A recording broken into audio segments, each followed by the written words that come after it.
naik haji dengan harta karun haram, di Mekah kena azab jadi ular berkepala manusia. Percaya atau tidak, terserah Anda. Cerita ini bukan legenda, karena saya dengarkan langsung dari saksi yang melihat langsung harta karun miliknya dan diambil orang lain untuk haji tanpa cara-cara jujur. Tapi percayalah, Mekah dan Madinah adalah miniatur kejujuran manusia.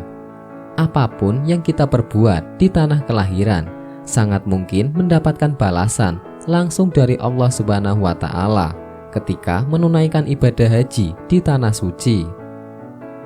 Sebut saja namanya Nawi. Pada tahun 1974, ia melihat ada harta karun dari sebuah tanah keramat peninggalan Nyai Ratu Kalinyamat, Jepara, yang didapatkan oleh Mbah Sardi berupa benda dari tanah miliknya, yang menurut penglihatan Mbah Pardi dan putranya terlihat seperti batu bata. Tapi oleh Nawi, ia melihat benda itu bukan batu bata, namun emas berlian, karena meskipun kelihatan seperti batu bata, tapi lapisannya mengkilap, berkelip-kelip seperti intan permata seperti biasanya, yang tentu saja bernilai sangat mahal. Mbah, buat saya saja batu batanya. Toh jenengan juga masih memiliki batu bata lainnya di tanah jenengan sendiri, kata Nawi. Mbah Sardi mengiyakan saja pinta si Nawi, karena perkataan dia benar adanya. Di tanah miliknya yang disebut warga setempat sebagai Kuto Bedah tersebut, batu bata bertumpukan tertanam banyak, tersimpan di dalam tanah. Batu itulah yang disebut warga Robayan sebagai peninggalan kerajaan Ratu Kalinyamat bersama Sultan Hadlirin. Kuto Bedah adalah sebutan untuk kota yang hancur. Ya, bekas kerajaan Nyai Ratu Kalinyamat itu. Letaknya berbatasan antara desa Robayan, Kalinyamatan, dan Berantak Sekarjati, Walehan Jepara.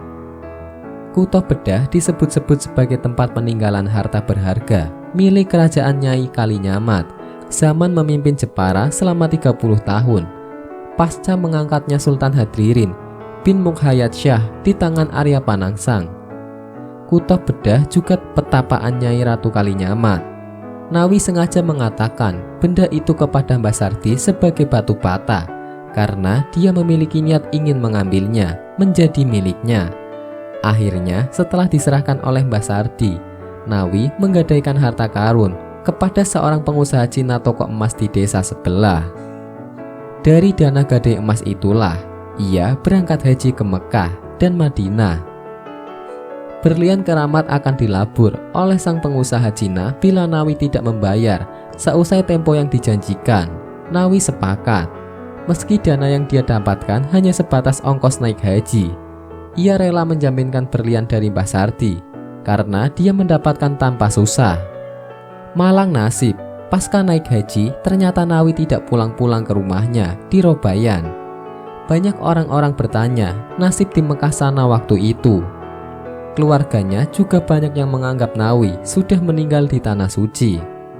Beberapa tahun kemudian, jamaah haji dari desa Robayan ditemui sosok ular berkepala manusia yang bisa berbicara bahasa Jawa dan mengenalkan dirinya sebagai Nawi. Bukan hanya 1-2 orang yang ditemui. Beberapa jamaah haji dari desa Robayan yang dikenal Nawi ditemui juga olehnya, dan mereka bilang ular berkepala manusia itu meminta makan. Nawi menemui tetangganya di Mekah untuk menceritakan ihwal dirinya tidak bisa pulang dan menjadi ular. Ia kirim permintaan maaf lewat para jamaah haji tetangganya itu agar Mbah Sardi memaafkannya. Meskipun Mbah Sardi dan putranya yang melihat batu bata berlian sebagai batu bata biasa itu yang juga menjadi sumber kisah ini sudah memaafkan, tapi Nawi sudah kadung mendapatkan balasan dari Allah Subhanahu wa Ta'ala. Saat menunaikan ibadah haji, ia sudah terlanjur mengambil hak orang lain. Wallahu a'lam bishawab.